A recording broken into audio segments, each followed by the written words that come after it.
Assalamualaikum dear students. I hope you all are fine and doing great. Our today's topic of discussion is continuation of chapter of plant physiology. हम plant physiology के chapter को discuss कर रहे थे. अब हमारा next जो topic है that is the water potential. अच्छा, मैं ये बात बता दूं कि जो पिछला टॉपिक है ना 8.3 ये स्मार्ट सिलेबस के अकॉर्डिंग स्किप है, सो हम उसको नहीं करेंगे. नेक्स्ट हम देखेंगे वाटर पोटेंशियल को. अब यहाँ पे ना वाटर पोटेंशियल दो वर्ड्स पे मुश्तमिल है. One is the water, other is the potential. Potential को अगर मैं डिफाइन करूं, मैं कहता हूं ability to do work, that is called as the potential. ability to do work, that is called as the water potential. फिर एक term आ जाती है वाटर पोटेंशियल. वाटर पोटेंशियल को क्वेश्चन आता है डिफाइन कैसे करें. हम कहते हैं ability of water molecules to move, that is called as the water potential. Ability of water molecules to move is called as the water potential. Clear.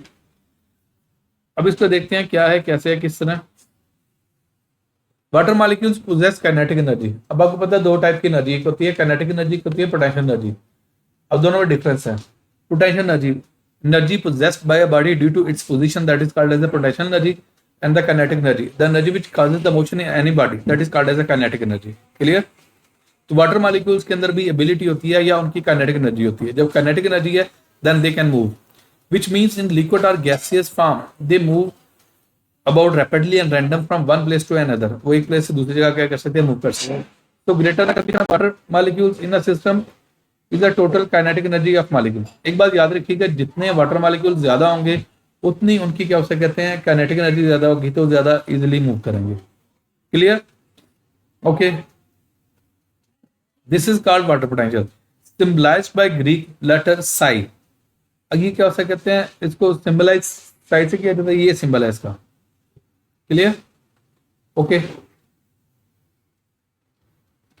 In plant cells two factors determine the water potential, solute potential and pressure potential. अच्छा, मैं इससे पहले ना एक बात कर दूं. हम कहते हैं जो वाटर है, जो प्योर वाटर है ना, उसका मैक्सिमम वाटर पोटेंशियल होता है एंड दैट इज जीरो. जो प्योर वाटर है उसका मैक्सिमम वाटर पोटेंशियल होता है एंड दैट इज जीरो. अब इसका मतलब है जब ये सोल्यूशन में कन्वर्ट होगा ना, जब इसके अंदर सॉल्यूट ऐड करेंगे तो उसका वाटर पोटेंशियल क्या होगा, कम होगा, हमेशा जीरो से कम होगा और नेगेटिव में होगा. इसमें होगा नेगेटिव में होगा. जितना हम सॉल्यूट ऐड करते जाएंगे उतना वाटर पोटेंशियल क्या करता जाता है, ड्रॉप करता जाता है. क्लियर है. और मैक्सिमम वाटर पोटेंशियल जीरो है और वो प्योर वाटर का. क्लियर. अब इसको देखते हैं क्या है, कैसे, किस तरह. किसी भी सोल्यूशन का वाटर पोटेंशियल प्लस में नहीं होता, क्योंकि हमने एक स्टैंडर्ड सेट कर दिया. जो प्योर वाटर है उसका मैक्सिमम और वो जीरो है. जारी बात है जो सोल्यूशन होगा तो उसका वाटर पोटेंशियल नेगेटिव में होगा. अब मेरा यहाँ पे क्वेश्चन ये है कि हम कह तो रहे हैं ठीक है वो नेगेटिव में होगा. अब मैं कह रहा हूं कि सॉल्यूट ऐड करने से वाटर पोटेंशियल ड्रॉप क्यों होता है. आपने ये मुझे आंसर करना है कि सॉल्यूट ऐड करने से वाटर पोटेंशियल नेगेटिव में क्यों जाता है, ये ड्रॉप क्यों होता है. ये ट्राई कीजिएगा आंसर करने की. Pure water has maximum water potential which by definition is zero. Water moves from a region of higher water potential to a lower water potential. Water हमेशा मूव करता है कहां से, from higher water potential to the lower water potential. All solutions have lower water potential than pure water, so have negative value of water potential. और negative होगी at atmospheric pressure. अच्छा, ये याद रखना स्टैंडर्ड कंडीशन होनी चाहिए. Atmospheric pressure और defined temperature होना चाहिए. क्लियर. तो द ऑस्मोसिस. अब क्वेश्चन है तो ऑस्मोसिस क्या है. ऑस्मोसिस हम कहते हैं movement of water molecules from higher water potential to a lower water potential across semi permeable membrane, that is called as the osmosis.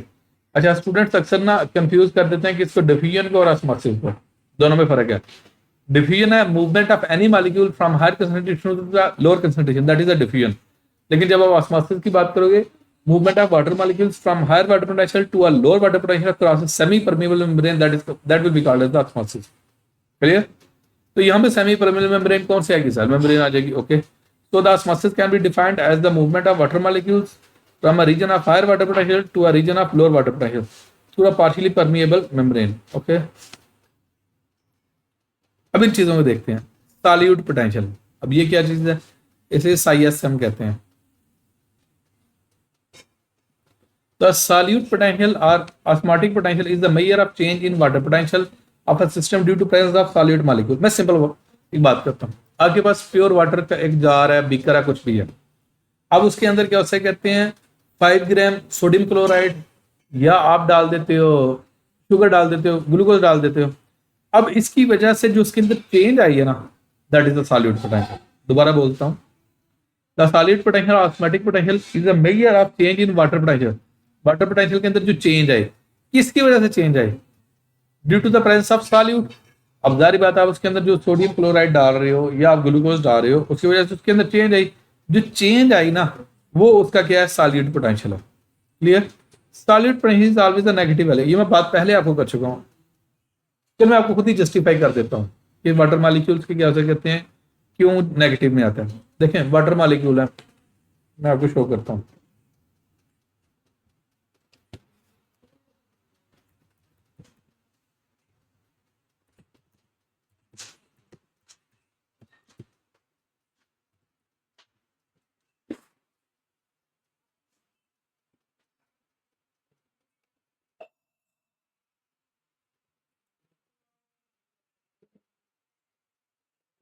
अब ये देखिए, कंपैरिजन दिया गया, लेफ्ट साइड पे देखें प्योर वाटर है, राइट साइड पे देखें सोल्यूशन है। अब सोल्यूशन के अंदर ये जो गोल से आपको नजर आ रहे हैं, ये सॉल्यूट है। अब यहाँ पे उसने लिख दिया है, ये जो राइट साइड पे होगा ना, जिस साइड पे सॉलिड हो नेगेटिव होगा, और जो लेफ्ट साइड पे वो पॉजिटिव होगा। और वाटर लेफ्ट साइड से राइट साइड मूव करेगी, ये एरो की डायरेक्शन से भी नजर आ रहा है। अब मेरा आपसे क्वेश्चन ये था, ये नेगेटिव में क्यों जाता है? मैं आपको बताता हूँ। होता पता कि जब आप सॉल्यूट ऐड करते हो ना, अब होता क्या, सॉल्यूट के मॉलिक्यूल और वाटर के मॉलिक्यूल्स के दरमियान एक फोर्स ऑफ अट्रैक्शन डेवलप हो जाती है। जब फोर्स ऑफ अट्रैक्शन डेवलप हो जाती है तो वाटर के मॉलिक्यूल्स फ्रीली मूव नहीं कर पाते। जब वाटर के मॉलिक्यूल्स फ्रीली मूव नहीं कर पाएंगे तो क्या उसे कहते हैं, जारी बात है, हमने वाटर पोटेंशियल को डिफाइन ही ऐसे किया था, ability of water molecules to move, that is called as the water potential. तो जारी बात है, उनकी मूवमेंट में रिस्ट्रिक्शन आ गई, कम आ गई। जितना सॉल्यूट ज्यादा होगा, उतना सॉल्यूट और वाटर के मॉलिक्यूल्स के दरमियान फोर्स ऑफ अट्रैक्शन ज्यादा होगी, फोर्स ऑफ अट्रैक्शन ज्यादा होगी तो इजीली मूव नहीं कर पाएंगे, तो इसलिए वो नेगेटिव में चला जाता है। ये सिंपल सी रीजन पे। अच्छा, anyways, is always negative value, so if more solute are present, lower is the more negative, वो इतना ही नेगेटिव हो जाएगा। नेक्स्ट हम बात करते हैं प्रेशर पोटेंशियल। तो प्रेशर पोटेंशियल क्या है? अगर आप एटमॉस्फेरिक प्रेशर से ज्यादा प्रेशर एक्सर्ट कर देते हो, फिर भी वाटर मूव कर जाएगा। मैं यहाँ पे डायग्रामेटिकली आपको दोबारा समझा देता हूँ। यहाँ पे देखें जरा, ये जनरल सी बात की, अगर यहाँ पे एटमॉस्फेरिक प्रेशर से ज्यादा प्रेशर एक्सर्ट करते हो, जहाँ पे ये रेड एरो है, तो जारी बात है वाटर इधर से इधर मूव कर गया, सिंपल सी बात है। और अगर यहाँ पे नेगेटिव प्रेशर है तो पानी इधर से इधर आ जाएगा, ये ऊपर मूव कर जाएगा, सिंपल सी बात है। अगर एटमॉस्फेरिक प्रेशर से ज्यादा प्रेशर एक्सर्ट हो, आपका वाटर पोटेंशियल चेंज हो जाता है। It is a part of water potential which is due to the pressure exerted by water. If pressure greater than atmospheric pressure is applied to pure water और solution, its water potential increase, वो increase कर जाएगा, water move कर जाएगा दूसरी direction में।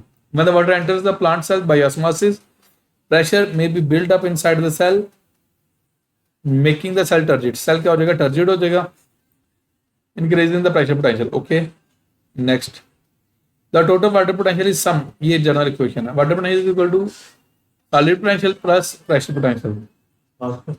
Clear? If we use the term water potential, the tendency of water to move between any two system can be measured. आप उसको measure कर सकते हैं, not just from cell to cell in a plant but also from cell to root. Basically तो हम ये बात करते हैं कि वाटर आता कहाँ से, सेल से आता है, सेल से रूट में आएगा, रूट से स्टेम में जाएगा, स्टेम से लीफ में जाएगा, और लीफ से किस में चला जाएगा, एयर में चला जाएगा। और जितना इसका डिफरेंस ज्यादा होगा ना वाटर पोटेंशियल का, उतना वाटर इजीली मूव करता है। क्लियर?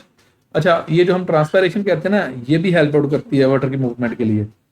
ये इस बुक में तो नहीं, जो पुरानी बुक ना उसमें एक टर्म दी गई थी, transpiration is a necessary evil. ये बुरा तो है लेकिन जरूरी है, इसके बगैर कैसे वाटर की मूवमेंट ही नहीं होगी प्लांट सेल के अंदर। The steeper the potential gradient the faster is the flow of water along it. Clear बच्चे? यहाँ तक मैंने कंप्लीट कर दिया topic. You have any sort of question then you can ask in the comment section. Thank you so much.